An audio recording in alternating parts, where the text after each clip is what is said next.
आप कह रहे हैं प्रॉक्सी वॉर है। प्रॉक्सी वॉर है। क्या ये जो विरोध बढ़ता चला जा रहा है, ये इसको कंट्रोल क्यों नहीं किया जा रहा है? इसके कारण पे पहले चलते हैं। युवाओं को बरगलाना आसान है, इसके मायने गंभीर हैं शशांक जी। अगर वो जिम्मेदारी लेते हुए इस्तीफा दे देंगे तो क्या नुकसान है? तो मनमोहन की सरकार ने 7 बार एजुकेशन मिनिस्टर को इस्तीफा देना चाहिए। भारतीय जनता पार्टी की आंखों के तारे हैं साथ हमारे शशांक मणि जी। देवरिया से लोकसभा सांसद हैं, बहुत बड़ा नाम है, अपने आप में हस्ताक्षर हैं, अपने बिरले अंदाज के लिए जाने जाते हैं। इतना ही नहीं, इनसे सीखने के लिए बहुत कुछ है। गोल्ड मेडलिस्ट हैं, स्पोर्ट्समैन हैं, और तो और पर ब्रह्मांडीय जो संरचना है उसमें भी विशेष रुचि रखते हैं। आइए स्वागत करते हैं शशांक मणि जी का। शशांक मणि जी, आपका द लीजेंड्स की श्रृंखला में स्वागत है। बहुत बहुत धन्यवाद। आप देवरिया से आते हैं और अगर मैं गलत नहीं हूं तो ये आपके पिताजी की सीट रही है। इसे आप अपने पिता का आशीर्वाद मानते हैं या स्वयं की मेहनत या एक गले पड़ी जिम्मेदारी? देखिए, 20 साल पहले मेरे पिताजी सांसद थे, तो मैं नहीं समझता हूँ कि उनसे और इस सीट में और मेरा यहाँ पर उपस्थित होने में कोई ताल्लुक है। बड़ा सौभाग्य है कि भारतीय जनता पार्टी ने मुझे वहाँ टिकट दिया, और परम सौभाग्य ये है कि वहाँ की जनता ने मुझे सराखों पे लगाया। और इस प्रकार की गतिविधि जिसमें 2024 में आप देख ही रहे हैं, उत्तर प्रदेश में चुनाव थोड़ा तंग था, और मैं बड़ा भाग्यशाली हूँ कि देवरिया की जनता ने मुझे यहाँ पर भेजा है। और मैं बहुत उत्सुक हूँ कि तन मन धन से अपनी जनता की सेवा करूँ, और विकसित भारत और विकसित उत्तर प्रदेश और विकसित देवरिया की श्रृंखला में मैं भी एक अपना कीर्तिमान स्थापित करूँ। 2019 में 2.5 लाख वोट लगभग, अगर मैं गलत नहीं हूं तो 2024 में लगभग 35,000 वोट। ये खतरे की घंटी नहीं दिख रही है आपको? एक तरह से मैं भी विचलित हूँ कि क्यों इतना कम वोट हम सभी सांसदों को मिला। आप जानते हैं कि 33 ही सांसद आए उत्तर प्रदेश से, उसके पहले 66 थे, तो आधा हमारी संख्या हो गई। और उसी के साथ साथ कई ऐसे लोग हैं जो 2-3 हज़ार वोट से जीते हैं, जहाँ पर हमारी संख्या करीब 15-20 लाख वोटर्स की होती है। इसके ऊपर बहुत विश्लेषण हुआ है, शायद ये मंच नहीं है उस विश्लेषण को दोहराने का, लेकिन ये मैं कहना चाहता हूँ कि ये शायद मेरा जो वहाँ पर मैंने स्थानीय काम किया है, कई सालों से किया है, युवाओं में किया है, महिलाओं के लिए किया है, किसानों के लिए किया है, और कुछ हद तक मैं समझता हूँ कि हर वर्ग के लिए किया है। और जो विकसित भारत का नारा और जो मैंने विकास के लिए एक वादा किया है, उसको निभाने के लिए मैं आज तत्पर हूँ। लेकिन उस समय वह वादा पीडीए और खटाखट और इन सब चीज़ों के विपरीत काम आ गया, और जनता ने हम पे भरोसा किया। 44% मतदाता ने वोटिंग में पार्टिसिपेट नहीं किया। कहाँ चूक रह गई? अगर अभी देखें तो मेरे लोकसभा क्षेत्र में 18 लाख वोटर थे 2024 में, आज की तारीख में वही लगभग 16 लाख वोटर हैं, तो 2 लाख वोट तो वैसे घटे हैं, तो वो प्रतिशत थोड़ा सा वैसे आर्टिफिशियल है। लेकिन उसी के साथ साथ मैं समझता हूँ कई ऐसी समस्याएं थी। एक तो भयंकर गर्मी थी, हमारा पलायन की भी समस्या कम नहीं है। आप जानते हैं लोग बाहर रहते हैं, उनको बुलाते बुलाते हम लोग थक जाते हैं, तो कई ऐसी कारण थे जिससे वो परसेंट मेरे हिसाब से अगली बार अच्छा हो जाएगा। और मैं समझता हूँ कि जो कहीं ऐसा तो नहीं कि युवा असंतुष्ट हो रहे हैं? मेरे हिसाब से युवाओं के लिए हम लोग को खास प्रयास करना चाहिए। और आपको जान के खुशी होगी कि पिछले 18 साल से हर नवंबर और दिसंबर में मैं 8,000 किलोमीटर युवाओं के साथ चलता हूँ, 500 लोग, एक पूरी ट्रेन भर के। उसके ऊपर मैं और भी उल्लेख कर सकता हूँ। तो मुझे भली बात मालूम है कि युवाओं के मन में क्या चल रहा है, उनकी क्या समस्याएं हैं, और उसी क्षेत्र में मैंने कम से कम 7-8 साल काम किया है उद्यमिता के लिए, रोजगार के लिए, तो उसके लिए मैं तत्पर हूँ। युवा थोड़े विचलित हैं, युवा स्वाभाविक रूप से एंटी इनकम्बेंट होते हैं। युवाओं को बरगलाने के लिए थोड़ा भी आप कह दें तो वो बरगला जाते हैं। लेकिन मैं यही समझता हूँ कि आज की तारीख में युवा को आगे ले जाने के लिए विकसित भारत का नारा पर्याप्त है। विकसित भारत के पीछे युवा देवरिया का खड़ा है। युवाओं को बरगलाना आसान है, इसके मायने गंभीर हैं शशांक जी। आप इन्हीं युवाओं के दम पर जीत कर आए हैं 2014 से आज तक का सफर। तो किधर आपका इशारा है कि पहले बरगलाए गए हैं या आप बरगलाए जा रहे हैं? देखिए, ऐसा है कि ये बात सर्वव्यापी है कि युवा हर समय एजिटेशनिस्ट रहा है। इनकलाब जिंदाबाद, ये जो वामपंथी पार्टियां हैं, इन्होंने हर समय इस प्रकार के नारे दिए, चाहे वो जेएनयू में हो, चाहे अन्य जगह पर हो। हमारी पार्टी राष्ट्रवादी पार्टी, हमारी पार्टी बोलती है एक राष्ट्र, एकात्म मानववाद। हम लोग अपने राष्ट्र के लिए आगे बढ़ें। और इसमें परिवर्तित करना समय लगेगा। अभी 12 साल हमारे हो गए यहाँ पर, उत्तर प्रदेश में लगभग 9 साल 10 साल होने को हुए।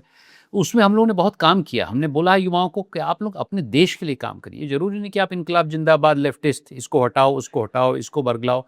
मैं आपको किस्सा बताता हूँ। जी। मैं अपने क्षेत्र में एक मेरा कोल्ड स्टोरेज था, जी। तो मैंने लखनऊ में जाके दावा किया, भाई 20 साल से कोल्ड स्टोरेज पड़ा हुआ है, इसको हम लोग जीवंत करते हैं। वहाँ पर एक मेरे पास एक बड़ा अच्छा लड़का था, मेरे साथ काम करता था, लेकिन उसकी मानसिकता वही थी।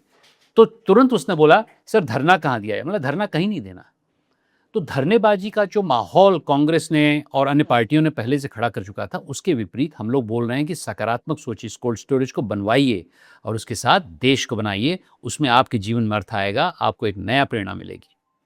ये वही युवा है जिसने धरने और एजिटेशन के बेस पे अंग्रेजों को निकाल बाहर किया। तो ऐसा तो हम लोग नहीं कह सकते कि इनको आदत है या ये बिला वजह धरना देते हैं या बिला वजह विद्रोह करते हैं। चाहे वो शहीद भगत सिंह हों, चाहे सुखदेव हों, चाहे वो राजगुरु रहे हों, इन लोगों ने अपने इसी धरने के दम पर या अपने विरोध के दम पर अंग्रेजों को जो 200 साल या शायद मैं कहूँ कि 300 साल राज किया और लास्ट में उनको छोड़ के जाना पड़ा इन लोगों के दम पे, तो उसको हल्के में तो नहीं ले सकते। नहीं, आपका जो विश्लेषण है उसको ही मैं प्रयोग करके उस बात अपनी बात रखना चाहता हूँ। जी। 1857 की क्रांति मेरे जिले के बगल के जिले से आई, बलिया से आई। मंगल पांडे वहीं के। जी। लक्ष्मीबाई झांसी में उनकी शादी हुई थी तो वो पूर्वांचल की, बनारस की थी।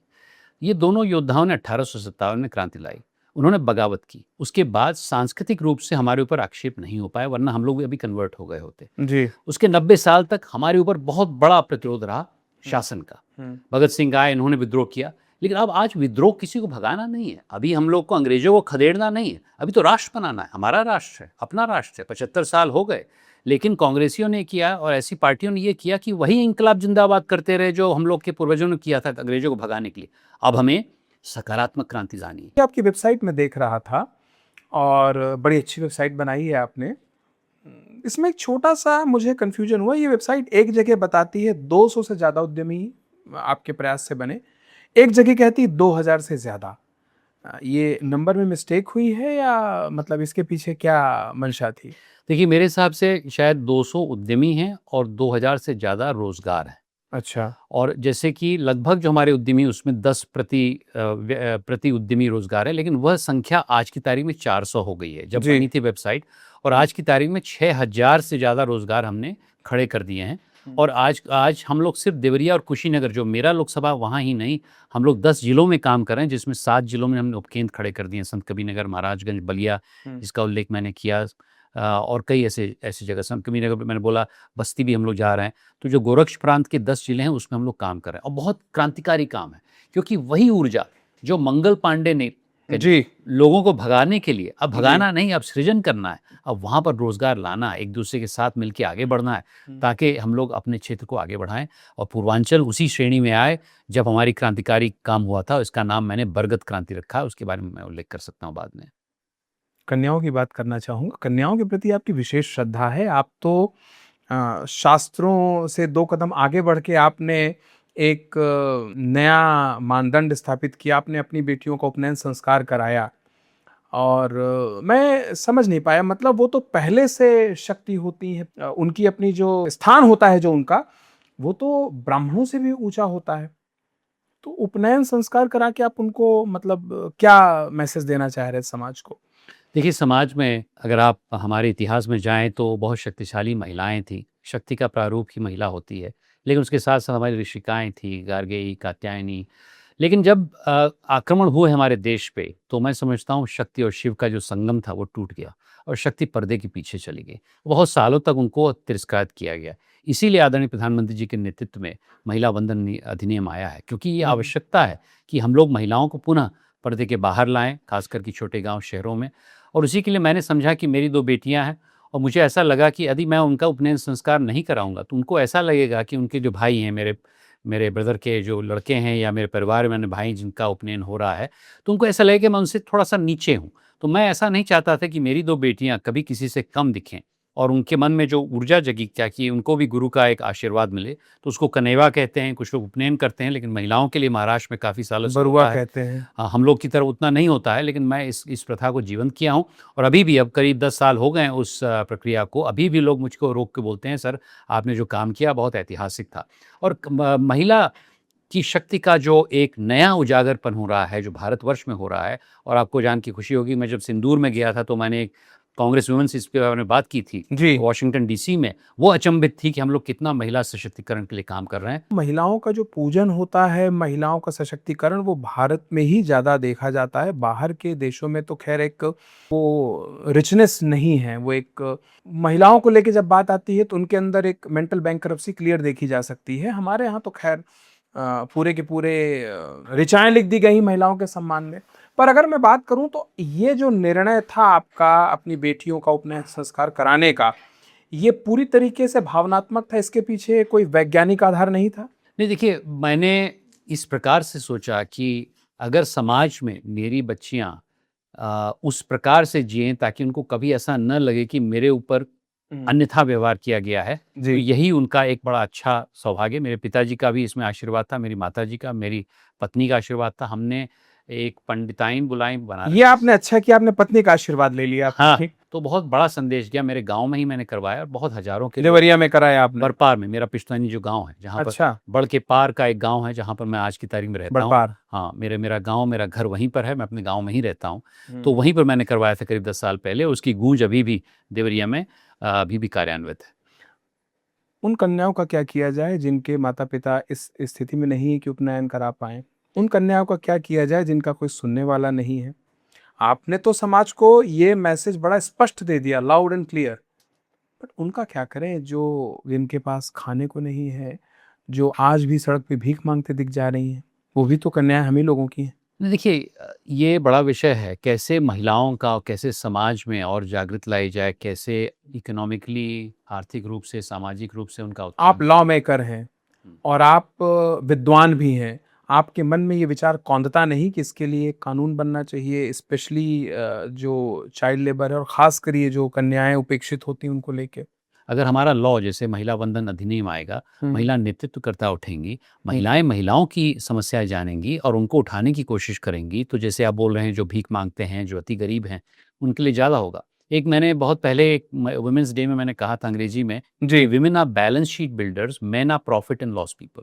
मतलब महिलाओं को अगर आप ₹100 देंगे, तो वो अपने बच्चे की पढ़ाई, लिखाई और इन सब चीज़ों में खर्चा करेंगे। ₹100 अगर आप किसी पुरुष को देंगे, तो ₹20-25 तो पान, बीड़ी, तम्बाकू में चला जाएगा। ये मेरा कहना नहीं है, ये वर्ल्ड बैंक की रिपोर्ट है। तो इसलिए महिला वंदन अधिनियम के पीछे जो मूल सोच है, उसको अगर हम कार्यान्वित करें बाय लॉ, कि हम लोग कैसे कई ऐसी चीज़ें हैं जो भ्रंश हो गई हैं, उसको हम पुनः स्थापित करें। जो समाज में शक्ति थी, जो सामंजस्य था शिव और शक्ति में, जो विखंडित हो गया है, उसको आगे ले जाने के लिए हम लोग कैसे प्रयास करें। तो जहाँ तक लॉ मेकर के तौर पे करूँ, एक तो है कि समाज में मैं क्या कर सकता हूँ। जैसे मेरा एक सिंबॉलिक एक्ट था कि उनका उपनयन संस्कार कराया जाए। ये मैं लॉ में नहीं कहूँगा, ये मैंने सामाजिक सिग्नल दिया अपनी तरीके से। और जैसे आपने बताया जो गरीब हैं महिलाएँ, उनके लिए हम लोग जैसे कन्यादान करते हैं, सामूहिक रूप से शादियाँ करते हैं, वैसे हम लोग सामूहिक रूप से कर सकते हैं। लेकिन बतौर लॉ मेकर मेरा सबसे बड़ा इसमें रहेगा कि महिलाओं को अगर शक्ति दिया जाए, चाहे वो एडमिनिस्ट्रेटिव शक्ति हो, चाहे वो लेजिस्लेटिव शक्ति हो, चाहे वो जुडिशरी शक्ति हो, तो जो आधा हमारा एक पॉपुलेशन है जो उपेक्षित रहता है कई कारणवश से, कुछ सामाजिक हैं, कुछ अन्य चीज़ें हैं, वो आगे अपने आप स्वतः लाएगा। और उसमें भी हम स्पेसिफिक चीज़ों में जा सकते हैं, जैसे सेफ्टी पे एक लॉ होना चाहिए मेरे हिसाब से। और हम लोग आजकल डिजिटल डिवाइसेस पे काफ़ी लॉ लाना चाहते हैं। महिलाएं सबसे पीड़ित हैं आज की तारीख में सोशल मीडिया पे।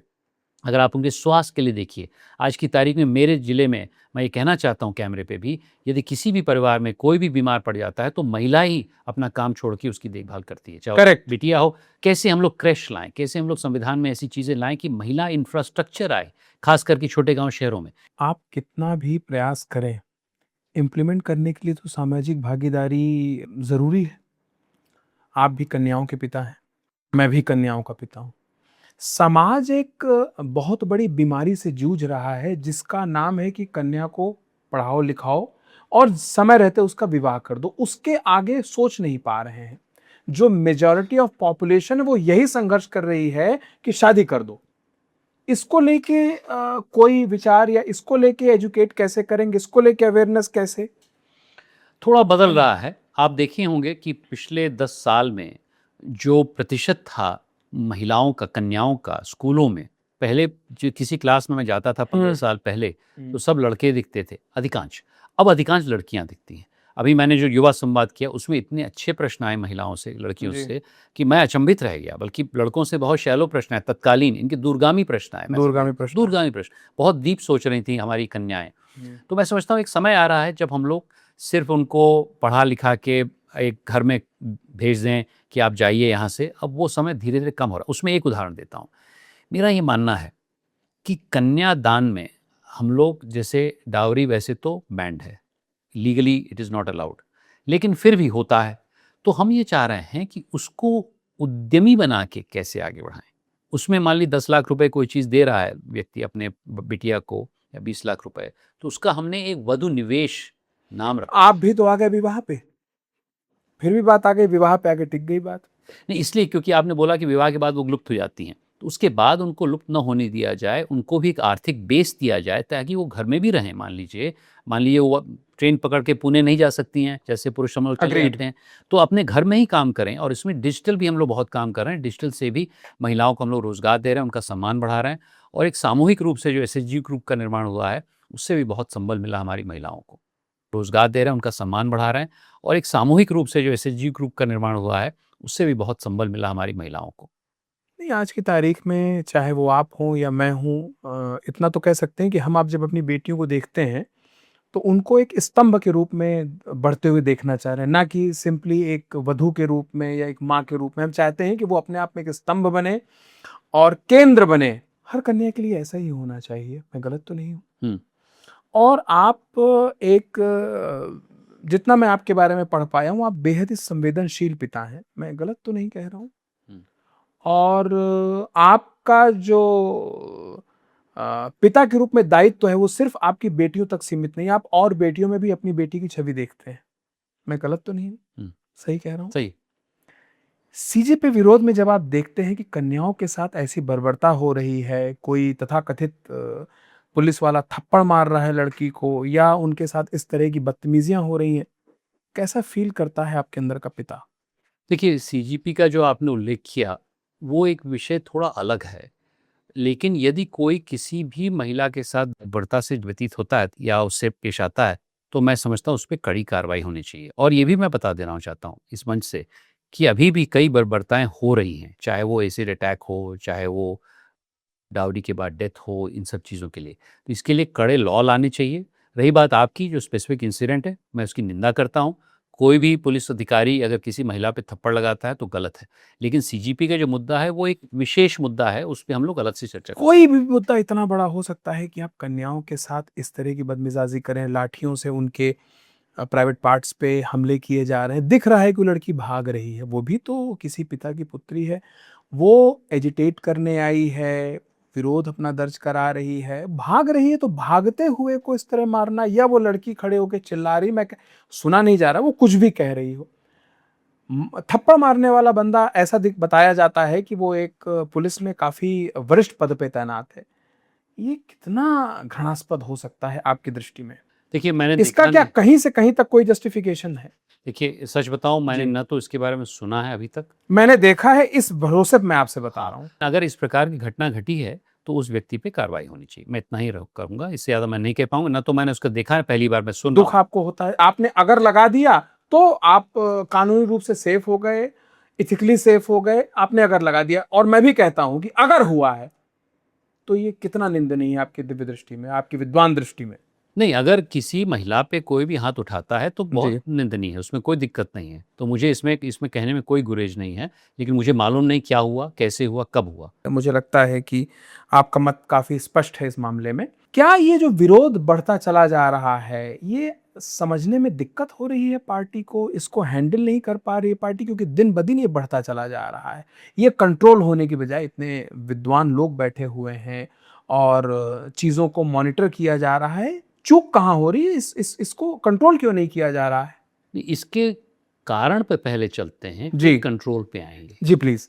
कारण ये है कि पिछले 6 महीने में हमने 4 चुनाव जीते हैं जी। एक तरफा।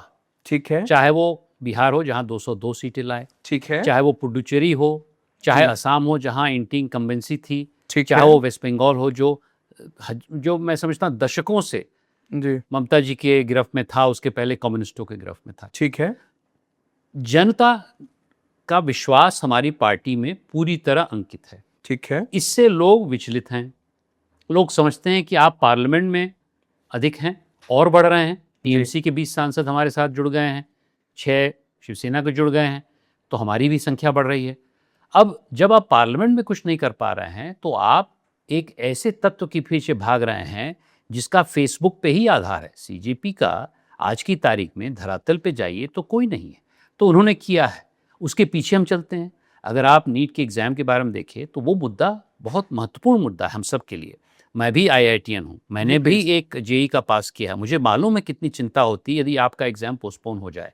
लेकिन उस मुद्दे को लेके एक पार्टी उसके ऊपर चढ़ गई जिसका कोई जनाधार ही नहीं है, जो कि सिर्फ फेसबुक पे है, सिर्फ इलेक्ट्रॉनिक मीडिया पे है। उसके बाद जब वो थोड़ा सा आगे बढ़ता है तो और लोग उसके ऊपर चढ़ जाते हैं। अब मैं देख रहा हूँ कि 2 पक्ष बन गए हैं, लेकिन उस मुद्दे को एक ऐसा व्यवहारिक बना दिया गया है कि इसके ऊपर सबका अटैक है। मैंने विश्लेषण किया है कि 2004 से लेके 2014 तक देखिए तो जो समय होता था, पीएमटी का एग्ज़ाम होता था, उसमें जो एग्ज़ाम में कम से कम 7 बार ऐसे केसेस हुए हैं जब इस प्रकार का हुआ। निंदनीय है अभी भी। और जिस प्रकार की कार्रवाई की गई मंत्रालय के माध्यम से कि 45 दिन में उसको करवा दिया गया वापस, एयरक्राफ्ट हम लोग डिप्लॉय किए। हम चाहते थे कि हमारे युवा वो ना, हम भी विचलित हैं, हम भी चिंतित हैं उसमें। लेकिन मेरे हिसाब से इसको पूरी तरह पॉलिटिसाइज़ किया जा रहा है। जी, जब आप किसी रेस ट्रैक में जीत नहीं पा रहे हैं, वो रेस ट्रैक क्या है? पार्लियामेंट। हम क्या हैं? सबसे बड़ा गणतंत्र। हम उसमें लोगों को ला रहे हैं ताकि हम लोग वहाँ विचार विमर्श करें। आज ही सुबह हमने बोला कि पार्लियामेंट में रिजू जी ने बोला हम आइए डिबेट करें। नहीं, जब डिबेट का मौका आया तो किसी और पे विचलित हो जा रहे हैं। राहुल जी के पास हम लोग जब गए तो कहीं और चले गए। मेरा मत ये है कि मूल जो मुद्दा है उस पे हमें विचार करना चाहिए कि नीट के एग्ज़ाम में जो पेपर लीक हुआ है उसका कैसे समाधान करें। जी, उसको इतना बड़ा राजनीतिक मुद्दा बनाने के पीछे और भी ताकतें हैं। मैं आपको बता दे रहा हूँ, मैं नॉन काइनेटिक वॉरफेयर का विशेषज्ञ हूँ। अच्छा, मैं डिफेंस कमेटी में बैठता हूँ। जी, मैंने राष्ट्रीय नीति इसकी 4 साल पहले लिखी थी जब मैं प्राइवेट सेक्टर में था, जी, जी, एमओडी के साथ मिलके। आपको मैं बताना चाहता हूँ और इस आपके माध्यम से देश को बताना चाहता हूँ कि कई ऐसी ताकतें हैं जो आजकल की सोशल मीडिया पे लोगों को बरगलाने का काम कर रही हैं। जब लोग बोलते हैं कि 22 मिलियन इनके इंस्टाग्राम पे फॉलोअर हैं, 1 हफ्ते में बन गए हैं, तो मैं बता दे रहा हूँ ये सिर्फ भारत के नहीं है, बाहर के भी हैं। फिलहाल मैं ये कहना चाहता हूँ इस मुद्दे को हम लोग छात्रों के लिए, युवाओं के लिए हम लोग देखें कि उनकी क्या वेदना है। इसको इतना पॉलिटिसाइज करके पार्लियामेंट के बाहर आके प्रधानमंत्री के घर के सामने बैठना, ये मेरे हिसाब से सरासर गलत है। हम लोग पार्लियामेंट में जाएं, गणतंत्र है, सबको स्वाधीनता है, आप अपनी बात रखिए, कोई विरोध नहीं है। लेकिन जब आप एक रेस ट्रैक पे जीत नहीं पा रहे हैं तो आप दूसरा रेस ट्रैक ले आते हैं और उस रेस ट्रैक पे आप लोग आगजनी कर रहे हैं, गुंडागर्दी कर रहे हैं। ये हमारी सरकार बर्दाश्त नहीं करेगी। आप कह रहे हैं ये प्रॉक्सी वॉर है। प्रॉक्सी वॉर है, गणतांत्रिक वॉर नहीं है। ये फील्ड वॉर है। ये बनाना रिपब्लिक बनाना चाहते हैं। ये समझते हैं कई ऐसी चीज़ें जो प्रदेश हमारे देश के आसपास के देशों में हुए हैं, वो भारत जो सबसे बड़ा गणतंत्र उसमें होंगे। मैं कहना चाहता हूँ इन लोगों को भूल जाइए आप लोग, और विदेशी ताकतों को कहना चाहता हूँ आप लोग भूल जाइए। हमारा गणतंत्र पिछले 80 साल से चल रहा है, अगले 2000 साल के लिए चलेगा, और मैं समझता हूँ इसको फैलाने की किसी हिम्मत नहीं है। हर बात मान ली, पर मुद्दा जो निकल के आता है, उन्होंने 1 करोड़ की, अगर मैं गलत नहीं तो राशि मांगी है मृतक के परिवारों वालों के लिए जिन्होंने आत्महत्या की है, और दूसरा एजुकेशन मिनिस्टर का इस्तीफा मांगा है। क्या ये इतनी बड़ी बात है? अगर वो जिम्मेदारी लेते हुए इस्तीफा दे देंगे तो क्या नुकसान होगा? देखिए, ये बात इस्तीफा की क्या वो समय गया जब रेल एक्सीडेंट के लिए लाल बहादुर शास्त्री इस्तीफा दे दिया था? सर, अगर इस प्रकार का आप बोल रहे हैं कि हर पेपर पे मंत्री इस्तीफा दे, तो मनमोहन की सरकार में जी। 7 बार एजुकेशन मिनिस्टर को इस्तीफा देना चाहिए था। आप तो बेहतर हैं उनसे। नहीं, बेहतर हूँ, लेकिन हम ये बोल रहे हैं कि जिस प्रकार से इस मंत्रिमंडल ने, आप कहाँ उनसे अपने आप को कंपेयर कर रहे हैं? ये तो आप है ना, आप उनसे बेहतर हैं। इस मंत्रालय में जिस प्रकार से उसका उन्होंने विश्लेषण किया है और जिस प्रकार से उन्होंने उसको आगे बढ़ाया है, 45 डेज में, मतलब एक पूरा एग्जाम जिसमें 20 लाख लोग अपियर कर रहे हैं, मतलब इतना तो कई देशों की जनसंख्या। यही तो मैं कह रहा हूँ, 20 लाख लोगों के भविष्य के साथ खेल गए। किसी को तो जिम्मेदारी लेनी पड़ेगी। नहीं, देखिए, जिम्मेदारी ली और दीजिए कड़ा मैसेज लोगों को कि अगर बात आएगी सम्मान पे तो कुर्सी को मैं लात मार दूंगा, मैं मुझे कुर्सी का कोई लोलुपता नहीं। ये मैसेज देने में क्या दिक्कत है एजुकेशन मिनिस्टर को? देखिए, ये मैसेज प्रधानमंत्री, एजुकेशन मिनिस्टर डिसाइड करेंगे, इसके जी। ऊपर मैं टिप्पणी नहीं करूंगा। लेकिन मैं ये कहना चाहता हूं जी। कि जो कांग्रेस का और पूर्ववर्ती सरकारों का था कि हर पेपर लीक, ये इतनी बड़ी समस्या नहीं, उसको आप एक करके उसको आप सॉल्व करिए। 13 लोग गिरफ्तार किए गए, सीबीआई ने काम किया, 45 दिन में एयरफोर्स लगा के हम लोग डिप्लॉय किया। इतना तगड़ा काम मोदी सरकार ही कर पाएगी, कांग्रेस वाले नहीं कर पाते थे, या कोई और सरकार नहीं कर पाएगी। तो इस प्रकार से जनता की चिंता की, जो अपराधी हैं उनको गिरफ्तार किया, बच्चों को कोई हानि न हो। अभी जब इलेक्शन उसका रिजल्ट आ गया तो लोग अपने अपना काम करेंगे। तो मेरे हिसाब से जो हमने काम किया है उसकी भी सराहना होनी चाहिए। जागृति डैशबोर्ड की बात करते हैं, जहां वो 2050 नौकरियों की बात करते हैं, करेक्ट? उसमें से देवरिया की कितनी है? 6000 नौकरियों में से 2050 है अगर मैं उस समय थे, अब अच्छा। 6,000 हो गई। जो हमारे टोटल उद्यमी हैं वो करीब 400 हो गए हैं, जो उस समय 200 थे। जी। तो उसमें लगभग 140 उद्यमी देवरिया और कुशीनगर मेरे लोकसभा के हैं और जी। बाकी के अन्य जिलों के हैं। तो अगर आप पारी पासु ले लें तो करीब 2-3 हज़ार जो हमारे जो रोजगार हैं वो देवरिया के ही हैं। तो किस प्रकार के रोजगार हैं, ये प्रश्न आ सकता है। अब जैसे कोई महिला हैं जो अचार बनाती हैं, 100 महिलाओं को उन्होंने रोजगार दिया। जी। कोई है जो हल्दी पे काम कर रहा है, जी। कोई है जिसने मूंछ पे काफी काम किया। मूंछ जी। हमारा एक होता है जो सिलाई जी, जी, का जी। होता है। कई लोग हमारे केले के रेशे से परिधान भी बना रहे हैं। तो वहाँ की जो एग्रो प्रोसेसिंग से रिलेटेड है, कई चीज़ें जी। हैं जो डिजिटल के माध्यम से हो रही हैं। कई महिलाओं ने डिजिटल कंपनियां खोली हैं। जी। कई ऐसे लोग हैं जिन्होंने कुछ हद तक और भी चीज़ें, रेस्टोरेंट खोल के भी काम किया है, जिसमें 100 लोग का उन्होंने आगे बढ़ाया है। जी। तो अलग अलग चीज़ों में हम लोगों ने उसको विभाजित किया है। तो ये करीब 2000 जॉब मेरे ही संसदीय क्षेत्र में है। कॉल सेंटर वगैरह का आपने जिक्र किया था, लगभग 450 लोगों के आसपास का। आज उसमें कितने लोग कार्यरत हैं? आपको जान के बहुत आश्चर्य होगा और हर्ष होगा जी। कि ये वेस्टर्न यूरोप के बाद इस तरफ भारत में जी। रूरल एरिया में सबसे बेहतरीन कॉल सेंटर है। क्योंकि अगर 300 लोगों को वहाँ पर 15,000 रुपए के आसपास मिलता है, जी। पलायन नहीं होता है। वो घर में अपनी माँ की रोटी खाते हैं, अपने भाई बहनों के साथ रहते हैं, अगर शादी है तो अपनी अपनी पत्नी के साथ या पति के साथ रहते हैं। 300 अपने परिवार, अपने समाज अपने के परिवार बीच के में। साथ रहते हैं। तो यही ध्येय हमारा है स्वरोजगार का। अमृत प्रयास पे थोड़ा सा प्रकाश डालिए। मेरा ये मानना है कंसेप्ट क्या है इसका? कि राजनीति में मान लीजिए अब 16 लाख वोटर हैं मेरे यहाँ SIR के बाद, तो हम लोग जब जाएंगे अभी 2029 में या 2027 में, तो उनको बोलेंगे कि वो हमें वोट दो, या कांग्रेस बोलेगी हमें वोट दो, या कोई और बोलेगा हमें वोट दो। लेकिन उसके बाद अधिकांश उनकी ऊर्जा पे हमारा ध्यान नहीं रहता है। गणतंत्र की परिभाषा ये नहीं कि 16 लाख वोटर ने किसी को सांसद बनाया और फिर जी। उनकी ऊर्जा का प्रयोग उस सांसद ने नहीं किया।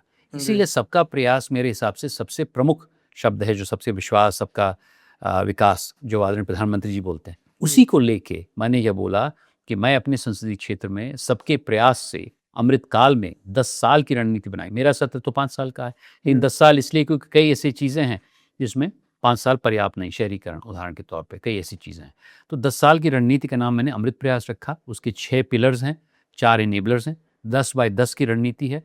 और इसमें देखिए, नाली, सड़क, बिजली, पानी जो मैं हर दिन देखता हूँ, सुबह बैठता हूँ जन सुनवाई में, थाने में कोई बंद है या कुछ ऐसा है या कुछ ऐसी चीज़ है, उसके अलावा दूरगामी सोच से हम क्या कर सकते हैं, उसका नाम अमृत प्रयास है। हर 10 गांव में हम एक कृषि फेलो रखेंगे ताकि उपज बढ़े, भंडारण, FPO बढ़े और मार्केट से जोड़ा जाए। तो ये एक उदाहरण है। MSME में काम करा जा रहा है। MSME की बात करते हैं तो ये प्रयास कहाँ तक पहुँचा है अभी? MSME तो मेरा मूल मुद्दा ही, जो मैंने आपको बताया, जो 400 पूरे उस क्षेत्र में है, उसमें से 140 कॉल सेंटर लेकर आए हम जो। वो सब MSME ही मैं क्यों कहूँगा। तो उसमें तो मेरी विशेषज्ञता है, उसका मैं एक तरह से बहुत सालों से मैंने काम किया है और वो बहुत महत्वपूर्ण है क्योंकि उससे वहाँ की स्थानीय शक्ति उठती है। ये बात सही है कि हम लोग बाहर से भी लोग को लाने की कोशिश कर रहे हैं जो उद्योगपति हैं, लेकिन वहाँ से अगर मैं 10 साल में 500 लोगों को खड़ा कर दूं, एक लोग 10-10, 100-100, 50-50 एम्प्लॉयमेंट दे देंगे, तो स्थानीय बहुत बड़ा नंबर वो हो बहुत बड़ा जाएगा। नंबर हो जाएगा। ये बहुत महत्वपूर्ण है, हम लोग को विस्तृत होना पड़ेगा। स्वयं उनको स्तंभ बनाने का प्रयास आप कर रहे हैं, इसमें कुछ प्रगति होती नजर आ रही है, कुछ उत्साहवर्धक रिस्पांस दिख रहे हैं? बहुत अच्छा दिख रहा है और उसमें मैं 2-3 चीज़ कहूँगा। पहले मैंने 2 विधानसभा में उपकेंद्र खोले थे इसके लिए, तमकुहीराज में और पथरदेवा में। अब मैंने निर्णय लिया है कि 5 विधानसभा में इसके उपकेंद्र होंगे और उसमें हम 3 प्रकार के काम कर रहे हैं। जो पहले उद्यमी थे उनको जोड़ रहे हैं, कुछ नए उद्यमी हम लोग और बना रहे हैं, उसी के साथ साथ अब गाँव में हम उद्यमिता ले जा रहे हैं। तो ऐसे कई लघु उद्योग हैं जो कि मैं समझता हूँ कि हमारे 1100 गाँव तक जा सकते हैं। तो उस प्रकार से डिसेंट्रलाइज्ड हम लोग करना चाहते हैं। जो आदरणीय दीनदयाल उपाध्याय जी ने कहा था कि मानवतावादी अर्थव्यवस्था में अंत्योदय की भावना, अंत्योदय ये नहीं कि सरकारी स्कीम जाए, अंत्योदय का ये भी मतलब है कि समाज उठे, लास्ट समाज उठे, ये बहुत महत्वपूर्ण है। और मिडिल ऑफ डायमंड इंडिया जो मेरी किताब है उसका, उसमें भी इसी का मेरा अगला सवाल उसी पे था, बस उससे पहले मैं जानना चाहता हूँ, जागृति का नेटवर्क 9500 के आसपास का है, उसमें देवरिया का कितना योगदान है? मेरे हिसाब से 9500 जो पिछले 18 साल से हम लोग गए हैं, उसमें से 600 या 800 लोग हमारे क्षेत्र के होंगे। मिडिल ऑफ डायमंड जिसका आपने जिक्र किया था, ये आपने लिखी और वही मिडिल आपका क्षेत्र बना। कौन कौन सा पन्ना जमीन पे उतरा? उसमें 3 प्रमुख जो चैप्टर हैं, एक महिला का है, एक युवा का है और एक उद्यमिता का है। वैसे हैं तो करीब 13 चैप्टर, और ये 3 चैप्टर मेरे हिसाब से, जी और उसमें महिलाओं के लिए मैंने काफ़ी काम किया है, जैसा कि अभी उल्लेख हुआ, सांकेतिक रूप से भी और जी। आर्थिक रूप से भी। युवाओं के लिए भी मैं काफ़ी काम कर रहा हूँ, जैसे कि अभी संवाद की बात की हम लोगों ने। और उद्यमिता एक बहुत विशाल विषय है, लेकिन उसको मैं अपने बरगद से जोड़ के काम कर रहा हूँ कि बरगद क्रांति की बात मैं करता हूँ। बरगद क्रांति। बरगद को हम लोग कैसे अपना मानक बना के उसके नीचे हम लोग व्यवस्था करें, ताकि उद्योग की जो परिभाषा है वो सिर्फ बड़े शहरों तक नहीं सीमित रहे, हम लोग गांव-गांव ले जाएं। ये मेरी क्रांति है। इसके बारे में मैंने उल्लेख आदरणीय प्रधानमंत्री जी से भी किया था। उन्होंने हंस के बोला, शशांक जी आपके गांव का नाम तो बरपार है, लेकिन मेरे जिले का भी नाम वडनगर है, वो भी अच्छा। बरगद से परिभाषित है। तो बड़ा सौभाग्य है कि बरगद 2 प्रांतों में और 2 जिलों में समान रूप से बढ़ रहा बढ़ है। रहा है। हाँ। मैं समझता हूँ। लेखक के तौर पे जो चीज़ आपने आसान समझी, जब आपने उसको ज़मीन पे उतारा तो उसमें सबसे मुश्किल क्या लगा? ये थोड़ा-सा चक्र है। कई चीज़ें जो मैंने ज़मीन पे उतारी, उसको मैंने अपनी लेखनी में डाला। एक मैं जल मार्ग बनाने की कोशिश कर रहा हूँ नारायणी नदी पे, उसका नाम नमो नारायणी मैंने रखा है, बहुत और वो अभी धीरे-धीरे कार्यान्वित हो रहा है। शहरीकरण पे नया देवरिया का एक नाम रख के मैंने उसमें किया है, जो मैंने उल्लेख किया है, जो अब धीरे-धीरे जीवंत हो रहा है। हम ministry of urban and housing welfare से हमारे काफ़ी अच्छे संबंध हैं, उनके साथ काम कर रहे हैं। उसके अलावा जो आपने ज़िक्र किया अपने इंट्रोडक्शन में, कुछ हद तक मेरा अंतरिक्ष में रुचि है, तो एक हम लोग अंतरिक्ष का एक स्टेशन लाने की कोशिश कर रहे हैं इसरो के माध्यम से। अंतरिक्ष पे तो मैं विशेष तौर पे आऊँगा, हाँ। बट उससे पहले मैं जानना चाहता हूँ, नारायणी जो प्रयास है उस पे थोड़ा और प्रकाश डालिए। मेरा ये मानना है कि जो हमारी पुरानी नदियाँ थीं, जी। उसी के बगल में हमारे बड़े अच्छे शहर बने थे। जैसे सरयू के बगल में बरहज है, जो देवरिया जिले में है, मेरे जी। संसदीय क्षेत्र में नहीं है। जी। तो उसी के बगल में मैं चाह रहा हूँ कि एक ऐसा जल पोर्ट बनाया जाए कि यहाँ से पहले हम लोग शायद टूरिज़्म के बारे में बात करें, वहाँ पर अभी भी घड़ियाल हैं, रिवर डॉल्फिन्स हैं। अरे वाह! हाँ, और उसके साथ आगे चल के एक इलेक्ट्रिकल हम लोग वाटरवे बनाएँ, ताकि पर्यावरण को साथ लेते हुए भी वहाँ से सामग्री हम लोग हल्दिया तक ले जाएँ, नारायणी से। तो ये एक बड़ा महत्वाकांक्षी सोच है। उसके लिए हम लोग वाटरवे के साथ काम कर रहे हैं, धीरे-धीरे उसमें बात बढ़ रही है। शहरीकरण में भी इस प्रकार से हम लोग। आपके तो देवरिया को देवराहा बाबा का भी विशेष आशीर्वाद प्राप्त है, उसका भी कुछ आप ज़िक्र करना चाहेंगे?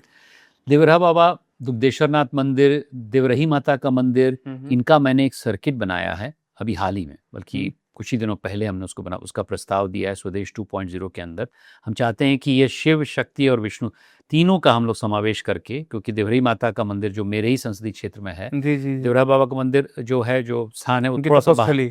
थोड़ा बाहर है, लेकिन उसका भी मैं बहुत आदर करता हूँ। मेरे ताऊ जी खासकर उनके बहुत बड़े भक्त थे। जी, जी। और दुग्धेश्वरनाथ मंदिर हैं, उसमें कई ऐसे मंदिर हैं जिसको मिला के हम लोग एक सर्किट बनाए हैं। तो मैं चाहता हूँ कि ये देवारण्य था, देवों का आरण्य, देवरिया का जो पुराना जो शब्द था। माँ देवरी के बारे में जो आप बता रहे थे, उसके बारे में क्या ये शक्तिपीठ है या सिद्धपीठ है? ये सिद्धपीठ है, इनको हम शक्तिपीठ की तरफ हम लोग उजागर करने की कोशिश कर रहे हैं। एक बहुत अच्छा प्रांगण है, उसमें लाइब्रेरी बनवाने की कोशिश कर रहे हैं संस्कृत की, आपको रुचि होगी। उसमें एक बहुत बड़ा प्रांगण है, और उसी के साथ-साथ उसमें हमें कुछ पैसा भी मिल गया टूरिज़्म डिपार्टमेंट से हाल ही में। सांस्कृतिक रूप से जब तक अपनी आस्था अपने क्षेत्र से न जुड़ेंगे ना, तब तक लोग वापस नहीं आएँगे, चाहे हम कितना भी टेक्नोलॉजी का प्रयोग करें। आज की तारीख में जो बरगद का आकर्षण मुझे है, वो शायद एक अंदर से है। उसी प्रकार से मैं समझता हूँ कई लोगों का जो आकर्षण देवराहा बाबा पे है, या दुग्धेश्वरनाथ पे है, या देवरही माता पे है, उसको हम लोग जीवंत करें, ताकि ये जो पलायन होता है बड़े-बड़े शहरों तक, ये रुके, और सांस्कृतिक रूप से भी हम लोग अपने जिलों को अलग दृष्टिकोण से देखें। समझता हूँ। आपकी जो दृष्टि है वो 10 वर्ष की है और जनादेश 5 वर्ष का। सबसे पहले निर्णायक परिणाम कौन-सा आएगा? मेरा पूरा विश्वास है कि जिस प्रकार से मैं काम कर रहा हूँ, उसमें 4 पक्ष हैं। एक पक्ष है कि मैं अपने आप को जनता के बीच में रखता हूँ, मैं अपने ही गाँव में उठता बैठता हूँ। मैंने पहली बार तमकुही में, जहाँ पर किसी सांसद ने अपना ऑफ़िस नहीं खोला था, वहाँ खोला है। नारायणी के बगल में एक हम लोग सेंटर बना रहे हैं, जहाँ मैं रहना चाहता हूँ, जो बहुत 1.5 घंटा दूर है मेरे संसदीय क्षेत्र में। तो एक तो मैं जनता के बीच में रहता हूँ, दूसरा ये दूरगामी सोच से चल रहा हूँ, अमृत प्रयास, उसका धीरे धीरे प्रभाव पड़ रहा है। पहले जनता को नहीं समझ में आता है, लेकिन जैसे जैसे कुछ चीज़ें सफल होती हैं, जैसे देवरिया का स्टेशन मैंने जीर्णोद्धार पूरी तरह किया, उसको मैंने अपनी तरीके से बनवाया क्योंकि देवरिया की चीज़ उसमें हो। तीसरा मैं समझता हूँ कि जो देवरिया का पक्ष में सदन में रख रहा हूँ और देश भर में रख रहा हूँ और कुछ हद तक विदेशों में रख रहा हूँ कि देवरिया को कैसे आगे बढ़ाएं अमृत प्रयास के माध्यम से, अन्य माध्यमों से। और यहाँ पर भी आवेदन करता हूँ कई चीज़ों के लिए, जैसे कि स्वदेश 2.0 का मैंने जिक्र जी किया। जी जी। और चौथा, मैं पार्टी के साथ काफ़ी काम कर रहा हूँ। मैं भारतीय जनता पार्टी की केंद्रीय प्रशिक्षण टोली का सदस्य हूँ। जी। तो चारों दिशाओं में मैं काम कर रहा हूँ, तो मेरा पूरा विश्वास है कि जनता का मुझे समर्थन मिलेगा। 1,70,000 गैर कृषि नौकरियों का लक्ष्य है। नौकरियों की परिभाषा क्या है आपकी?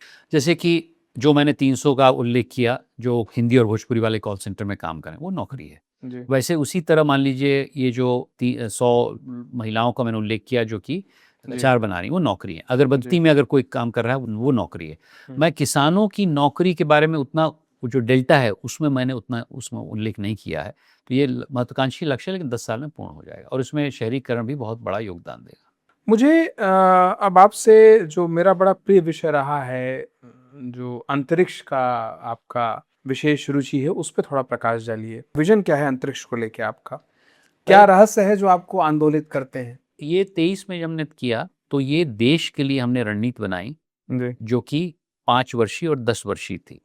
वो हम लोगों ने एक बड़े प्रतिज्ञा से बनाई। मैं अहमदाबाद कई बार गया, मैं उसके बाद बेंगलोर गया, मैं जी कई विशेषज्ञों से मिला। उसके बाद सौभाग्यवश मुझे पता चला कि एक इसरो ग्राउंड अर्थ स्पेस स्टेशन की कोशिश कर रहा है। तो मैंने तुरंत टीम भेज के उनको बुलवाया और सौभाग्यवश वह ज़मीन हमारे पास जो 40 एकड़ एक डिफेंस की ज़मीन है, उस पे वो उपयोग पाए। लेकिन अभी भी उसका फाइनल निर्णय नहीं हो पाया क्योंकि उसमें फाइनेंशियल स्वीकृति की आवश्यकता है, बड़ा प्रोजेक्ट है, हम लोग लगे हुए हैं। तो ये बात सही है कि मैं यहाँ पर आया तो हूँ क्योंकि मैं विशेषज्ञ था एरोस्पेस, डिफेंस और स्पेस का, लेकिन उसकी प्रेरणा शायद मेरे अंदर थी, ऐतिहासिक थी, सांस्कृतिक थी। और इसी कारणवश आपको बहुत गर्व होगा कि पिछले अक्टूबर में 600 नवयुवकों को लेके वही एकदम दियारे में, जहाँ कोई जाता नहीं था, तमकोई राज के पास, जहाँ पर मतलब पहले 20 साल पहले जंगल पार्टी होती थी, नेपाल से आती थी, वहाँ पर मैंने एक प्रक्षेपण स्थल बनवाया और वहाँ पर कोई जाता ही नहीं था। वहीं पर मैं अपना एक छोटा सा कैंप बनवा रहा हूँ, घर बनवा रहा हूँ, ताकि 1-1.5 किलोमीटर अपने बरपार के गांव से जाने में दिक्कत न हो। सौभाग्यवश 1 साल बाद वहीं पर जो इनस्पेस के लोग आए, उन्होंने देखा और वहीं पर हमने एक लॉन्च पैड बनवाया है। और आपको बहुत खुशी होगी कि 37 रॉकेट हमने लॉन्च किए, जो 1 किलोमीटर गए। उसमें से सैटेलाइट लॉन्च किया, जो नीचे आया, उसका टेलीमेट्री से हमारे छात्रों ने प्रशिक्षण किया। मैं भी IIT दिल्ली का छात्र रहा हूँ। इस प्रकार का प्रदर्शन मैंने भी अपने छात्र जीवन कभी नहीं देखा और मैं बहुत उत्साहित हूँ क्योंकि उसी प्रकार की प्रक्रिया से अगर विक्रम 1 लॉन्च हुआ है, जहाँ पर प्राइवेट सेक्टर, सामान्य व्यक्ति भी अंतरिक्ष तक जा सकता है, तो मैंने ये प्रण लिया है कि अंतरिक्ष का हम लोग वहाँ पर विशेषज्ञ केंद्र बनाएंगे। और अंतरिक्ष से सिर्फ सैटेलाइट ही नहीं लॉन्च होती है, अंतरिक्ष से अगर आपके गन्ने में कुछ कीड़ा पड़ रहा है, उसका हम लोग बता सकते हैं, कहाँ पानी कम है, कहाँ कहाँ ज़्यादा है। हम लोग शहरीकरण में कहाँ पर डिलिमिटेशन होना चाहिए, वो कर सकते हैं। हम लोग सेफ्टी के लिए काम कर सकते हैं, कहाँ पर हम लोग का पर्यटन स्थल बनना चाहिए। तो अंतरिक्ष एक बहुत तीसरी आंख है, जो कि हम लोग को अपने विकसित भारत के लक्ष्य को, विकसित देवरिया अमृत प्रयास के लक्ष्य को आगे ले जाने में बहुत सफल काम करेगी। आपके अंदर के IITian को कभी ये अंतरिक्ष विज्ञान आंदोलित नहीं करता? बहुत आंदोलित करता है, इसीलिए मैं चाहता हूँ कि मेरे ज़िले के लोग इससे आंदोलित हों, क्योंकि एक व्यक्ति से कुछ नहीं होता। मैं समझता हूँ कि जो करीब, मुझे अगर स्मरण है तो 20,000 नवयुवकों ने उसके पहले एक कंपटीशन में भाग लिया। बच्चों ने चित्र बनाए और इतने सुंदर चित्र, मैं समझ नहीं पाता हूँ कैसे बच्चों को इतना इमेजिनेशन है। और जो बड़े हैं उनको क्विज हमने दिया। तो इससे मैं समझता हूँ कि गांव-गांव में अब चर्चा हो रही है कि कैसे जो ये अब्दुल कलाम सिर्फ दक्षिण के ना हों, उत्तर के भी हों, पूर्वांचल के हों, वहीं से हों जहाँ आर्यभट्ट उठे थे। जी, बिल्कुल, बिल्कुल, नो डाउट। देवरन्या का जो आपकी योजना है, उस पे थोड़ा प्रकाश डालिए। 2,000 करोड़ की उसको बजट चाहिए, करेक्ट? देखिए, अभी ये बजट डिसाइड हो रहा है, लेकिन हमारा ये मानना है कि देवरिया का विस्तार होना चाहिए। अब किस दिशा में होगा अभी तक डिसाइड नहीं हुआ है, लेकिन हम लोग चाह रहे हैं कि देवरिया को विस्तारित करके एक आधुनिक शहर, प्लान शहर, क्योंकि अगर आप जाइए राघव नगर में जहाँ पर मेरा एक ऑफिस भी है, तो वहाँ की जो गलियाँ इतनी पतली हैं, क्योंकि गांव की गलियाँ थी, कि उसको विस्तार नहीं हो सकता। तो शहरीकरण में एक हम लोग मानक रख रहे हैं, महुआ के साथ मिल के उस पर प्रयोजन हो रहा है। अभी ज़्यादा उस पर मैं कह नहीं पाऊंगा, क्योंकि अभी तक चीज़ें परिपक्व नहीं हुई हैं। अगर हम ओवरऑल देखें तो जब तक युवाओं का विकास नहीं होगा तब तक देवरिया का विकास नहीं होगा। और युवाओं को ये कहना कि उद्यमी बनो आसान है, पर उनकी जिम्मेदारी कौन बांटेगा? अगर वो असफल होते हैं तो सरकार बांटेगी या कौन बांटेगा? ये बड़ा मतलब गंभीर प्रश्न है, इसे आप कैसे देखते हैं? नहीं, बहुत अच्छा प्रश्न है। देखिए, जो लोग बोलते हैं कि आप भाई साहब कर क्या रहे हैं युवाओं को, बोलते भैया मैं तैयारी कर रहा हूँ। तैयारी किसकी कर रहे हैं?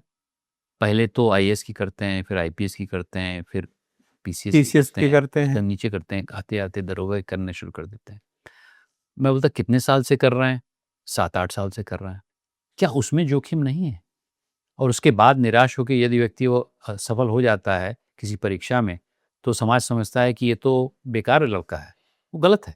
हम लोग बोल रहे हैं कि जोखिम तो उद्यमिता में भी है, लेकिन उद्यमिता के लिए हम लोग को एक इकोसिस्टम बना देंगे तो वही उसका इंश्योरेंस बन जाता है। उदाहरण के तौर पे हमने अपने 10 जिलों में 7 जिलों में इकोसिस्टम बनाया है। हमने एक कार्डर खड़ा किया है, उद्यम कोर और उद्यम मित्र, जो उनके सहयोगी होते हैं, उनके दुख सुख में रहते हैं।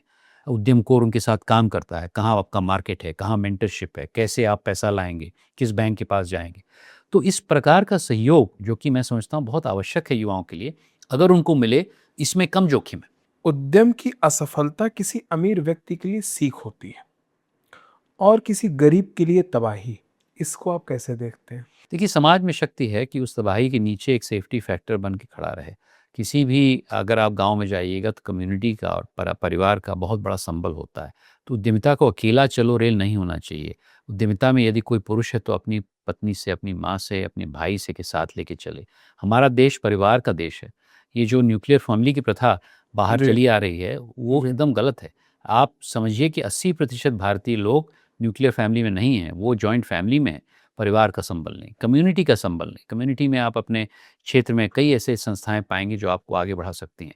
तो ऐसा नहीं कि उसके नीचे सेफ्टी फैक्टर नहीं है, कई ऐसे लोग हैं उसमें आ सकते हैं। ये बात आपकी सही है कि एक एंटरप्रेन्योरशिप का जो मेरा ढल रहा है, जिसमें कि स्टार्टअप उतना नहीं महत्वपूर्ण है जितना कि सामान्य उद्यमी है। स्टार्टअप का मतलब कि आप एक दिन आईपीओ करेंगे, आवश्यक है। उसके लिए भी तंत्र है बड़े शहरों में, बेंगलोर में है, मैं भी कुछ आईआईटी कम्युनिटी के साथ जुड़ा हूँ जो करते हैं। सबसे ज़्यादा आवश्यक है कि हम लोग अपने टियर 2 टियर 3 जिलों में कैसे उद्यमिता को प्रवाह दें, ताकि भारी मात्रा में उद्यमी बने, तभी डिसेंट्रलाइज समावेशी हम लोग जीडीपी को बढ़ा पाएंगे। संसद में अगर आपकी हाजिरी की बात करें तो 95% प्रेजेंस आपकी है और लगभग 95 ही आपके सवाल दिखते हैं। निजी विधेयक आपने अभी तक कोई पेश नहीं किया, कारण क्या रहा? और उन 95 सवालों में से कौन सा सवाल जमीनी स्तर पर रंग लाया? मैंने देवरही माता पे एक प्रश्न पूछा था और वह अब धरातल पे उतर रहा है। अच्छा। उसमें मुझे 1.5 करोड़ रुपए स्वीकृत हो गए हैं। हमारा पूरा बजट उससे कम से कम 5 गुना ज़्यादा है, लेकिन धीरे धीरे करके हम उसको बना देंगे। मैंने इसी पे सवाल रखा था और वो कार्यान्वित हो गया है। 95 सवाल में सबसे प्रमुख क्या था? मैं समझता हूँ कि अधिकांश मेरे सवाल उद्यमिता, रोजगार, आर्थिक विषय को कैसे आगे बढ़ाना, उस पे हैं। दूसरे मेरे शायद थोड़े सांस्कृतिक राष्ट्रवाद पे रहते हैं। मैं समझता हूँ कि जब तक अपनी संस्कृति से नहीं आगे बढ़ेंगे तब तक नहीं हो पाएगा, और अन्य सवाल चुटपुट हैं। और रही बात मेरी उपस्थिति की, मैं सचेतक हूँ। उत्तर प्रदेश में 2 सचेतक हैं, एक मैं हूँ, एक और सांसद हैं भारतीय जनता पार्टी के लिए। तो उस कारणवश मेरी उपस्थिति 2 कारणवश है। एक तो मैं खुद ही उपस्थित रहना चाहता हूँ, लेकिन और 12 सांसदों को मुझे उपस्थित नहीं, करना। 95% कम नहीं है, ठीक ही है वो। बट जहाँ तक बात करते हैं कि आप एमएसएमई के लिए कुछ संशोधन मानते हैं होना चाहिए छोटे उद्यमियों के लिए? मैं उस कमेटी के जो चर्चा हो रही है उसका तो उल्लेख नहीं कर पाऊंगा, क्योंकि अभी विचाराधीन है। उसके पहले इनकम टैक्स कमेटी में भी था मैं। ये 2 अतिरिक्त कमेटियां हैं। मेरी स्टैंडिंग कमेटी है डिफेंस की, मेरी अतिरिक्त कमेटी जो है ये कॉर्पोरेट कानून की संयुक्त समिति जिसमें आप हैं। इसमें मैं हूँ। उसके पहले एक इनकम टैक्स की थी जिसमें भी था मैं, और 2 अन्य कमेटियां हैं, डिफेंस और फाइनेंस, जिसमें मैं हूँ। एक स्टैंडिंग है, एक अतिरिक्त है। तो मैं समझता हूँ कि हर जगह जहाँ पर मेरा बस चला है, मैंने एमएसएमई के लिए फाइट किया है, क्योंकि मैं समझता हूँ कि अगर रोजगार लाना है तो बड़ी कंपनियां तो आवश्यक है, लेकिन मध्यवर्गीय कंपनी को उत्साहित करना बहुत आवश्यक है। और उनके लिए बहुत लड़ने लायक लोग नहीं रहते हैं। इसका ये मतलब शशांक जी, कंप्लायंस बहुत होता है जो मीडियोकर रेंज की जो कंपनीज होती हैं उनका आप प्रयास करिए, उनके कंप्लायंसेस कम कराइए। वो उतना तो बेचारे कमाते नहीं जितना तो कंप्लायंस में खर्च कर दे रहे हैं। दुनिया भर के फॉर्म आते रहते हैं, आए दिन कोई ना कोई नोटिफिकेशन आता रहता है, उसको लेके भी बड़ी कन्फ्यूजन की स्थिति रहती है। और जो एमसीए की फ़ी वगैरह स्ट्रक्चर उसे रिकंसीडर करवाइए, आपसे तो हम ये उम्मीद कर सकते हैं। आप लॉ मेकर हैं, संयुक्त समिति के सदस्य हैं, आप नहीं तो कौन करेगा? मैं प्रयासरत हूँ, मैं कह नहीं पाऊँगा, इस पे मैं टिप्पणी नहीं दे पाऊँगा क्योंकि विचाराधीन इस समय है। लेकिन इन सब चीज़ों पे विचार हो रहा है और मैं आपकी बात से मुख्यतः सहमत हूँ कि जी। हमारे यहाँ पर जो एक तरह से एक तरफ तो उद्यमी बनाना है, दूसरी तरफ कंप्लायंसेस इतने प्लस सारे हैं। हाँ, तो दोनों में हम लोग को एक तरह से उसका पलड़ा उस तरफ करना पड़ेगा ताकि उद्यमी का पलड़ा भारी हो और जो मैं समझता हूँ नौकरशाही जो अभी बहुत एक एक गहनता होती है उसको कम करने की आवश्यकता है। और दूसरी बात सिर्फ प्रोसेस ही नहीं, एटीट्यूड में चेंज लाने की आवश्यकता है। अभी क्या होता है कि इसको अन्यथा मत लें, लेकिन कई सरकारी अफ़सर समझते हैं कि हर उद्यमी थोड़ा-सा कुछ चोरी करने की फिराक में है और हर उद्यमी समझता है कि हर सरकार वाला मुझे खींचने की फिराक में है। लेकिन सत्य ऐसा नहीं है। सत्य दोनों तरफ से हमें चेंज करना पड़ेगा एटीट्यूड। मेरे समझते हैं दोनों तरफ से अगर एटीट्यूड चेंज होगा तभी जाके देश का विकास होगा और वो समय आ रहा है। प्रयास को ऑटोमेशन की तरफ लेके जाएँ, जितना ज़्यादा फेस इंटरेक्शन कम होगा उतना ही लोगों की ये जो शक शुबे वाली आदत है वो कम होगी। देखिए 2 चीज़ें हैं, आदरणीय प्रधानमंत्री जी ने ईज़ ऑफ लिविंग की बात रखी है और ईज़ ऑफ बिज़नेस की बात रखी है और मैं समझता हूँ दोनों चीज़ें बोथ आर इंटरकनेक्टेड। इंटरकनेक्टेड हैं और इनकी इसके ऊपर हमारी कमेटी भी ध्यान दे रही है, लेकिन उसके अलावा हमारी सरकार भी ध्यान दे रही है। आपसे बात करते समय मुझे एक बात का एहसास आया कि आप उत्तर प्रदेश से आते हैं और चाहे वहाँ के सांसद हों, चाहे विधायकगण हों, उन्हें हमेशा ये शिकायत रहती है कि अधिकारी उनकी बात नहीं सुनते हैं। आप इस बात से सहमति रखते हैं कि अधिकारी बात सुनने में दिक्कत करते हैं और अपनी बात को पूरे तरीके से, क्योंकि उनका हमेशा ये कहना होता है कि हम लोगों के काम कैसे कराएं, लोग उस तरह से रिस्पॉन्स नहीं देते हैं, उतने सुलभ तरीके से वो सहज उपलब्ध नहीं हो पाते हैं और एक तरह से कई बार लोगों को ऐसा महसूस होता है कि उनके आदेशों की या उनके निवेदनों की अवहेलना हो रही है अधिकारी विशेष द्वारा। आप इस बात से इत्तेफाक रखते हैं? देखिए मेरा तजुर्बा ये नहीं कहता है कि मेरे कहने पे मेरी कहने की कथनी की कभी अवहेलना हुई है। लेकिन ये बात सत्य है जिसका उल्लेख अभी ईज़ ऑफ लिविंग और ईज़ ऑफ बिज़नेस में किया है कि हमारे जो लोअर लेवल अधिकारी हैं उसमें 3 प्रकार की चीज़ों को हम लोग को सँभालना पड़ेगा। एक तो एटीट्यूड की मामला है कि उनको सुनवाई में ज़्यादा मशक्कत करनी पड़ेगी। जब जनता आती है तो उनकी बात सुनें। आधी समस्या तो उसी से समाधान हो जाता है। दूसरा छोटे लेवल पे करप्शन हम लोग को कम करने की आवश्यकता है और तीसरा हम लोग की क्षमता बढ़ाने की आवश्यकता है। करप्शन कम या खत्म? खत्म करने की आवश्यकता है लेकिन धीरे-धीरे होता है, तुरंत नहीं होता है। कभी-कभी मुझे ऐसा लगता है कि लोअर लेवल के अधिकारियों पे हमें ट्रेनिंग भी आवश्यकता है, अलग तरीके की training, attitudinal training, professional training and also training of ethics. आवश्यकता था बट इनिशिएटिव लेगा कौन? ये तो आपने भी सही कहा। मैं जिन-जिन मैंने अगर जजेस से बात की है वो इस बात से इत्तेफाक रखते हैं, जो दूसरे सांसद इत्यादि आते हैं वो भी इसी बात पे ध्यान रखते हैं, इससे इत्तेफाक रखते हैं, बट करता कोई नहीं है। देखिए करने का मैं आपको बता रहा हूँ जब अराजकता की एकदम हद हो गई थी 2017 में, तब योगी जी आए तो पहला उनका सत्र था कि हम लॉ एंड ऑर्डर की समस्या को खत्म करें और इसमें बहुत उन्होंने मेहनत करी और सफल बहुत अच्छी तरह हुए। आज की तारीख में अराजकता की समस्या नहीं है। दूसरे सत्र में उन्होंने $1 ट्रिलियन इकोनॉमी का लक्ष्य रखा, उसमें धीरे-धीरे काम कर रहे हैं। लेकिन इतना बड़ा राज्य है जो कि ब्राज़ील से भी बड़ा है, तो उसको चेंज करते-करते उनके अधिकारियों की मानसिकता को, क्षमता को, इन सब चीज़ों को चेंज करते-करते 5 साल और लगेंगे। इसीलिए 27 में हम लोग शंखनाद कर रहे हैं कि तीसरी बार हम लोग को आना पड़ेगा ताकि हम लोग उसको पूरी तरह कर पाएँ। अगर मैं बात करूँ वर्तमान में तो आप जो पुलिस का ट्रीटमेंट होता है आम जनमानस के साथ, आप उससे कितने % सैटिस्फाइड? क्योंकि कहानी तो आप तक पहुँचती होगी। वही तो थके-हारे लोग हैं जो आपकी जनता दरबार में आते हैं सुबह 8 बजे कि थाने में गए साहब बात नहीं सुनी, डीएम साहब से कहा उन्होंने बात नहीं सुनी, डाँट के भगा दिया, मिलने नहीं दिया। तो आप तो रोज़ सुबह-सुबह इससे 2-2 हाथ करते हैं इस शिकायतों से। देखिए, मेरे यहाँ जो अधिकारी आए हैं, उनमें मुझे ऐसी शिकायत नहीं हुई है, जहाँ तक डीएम और एसपी हैं, तो मुझे नहीं लगता है कि ऐसा कुछ है। लेकिन ये बात सही है कि अगर आप सपा के ज़माने में जाएँ, तो जिस प्रकार का तानाशाही व्यवस्था सपा के कार्यकर्ता अपने थाने पे करते थे, जिस प्रकार का उपद्रव व्यवहार करते थे, उससे जनता भी नाराज़ थी, वैसे हमारे कार्यकर्ता न करना चाहते हैं, न करेंगे। लेकिन ये बात सही है कि जब भी हम लोग को आवश्यकता पड़ती है, तो हम लोग को अपने कार्यकर्ताओं के लिए खड़ा रहना चाहिए। मैंने सभी अपने मंडल अध्यक्षों के लिए एक नोटिस जारी किया है, उनका फ़ोन नंबर दिया है, दोनों पुलिस अधीक्षकों को, ताकि उनको मालूम रहे कि भाई हमारे लोग कौन हैं।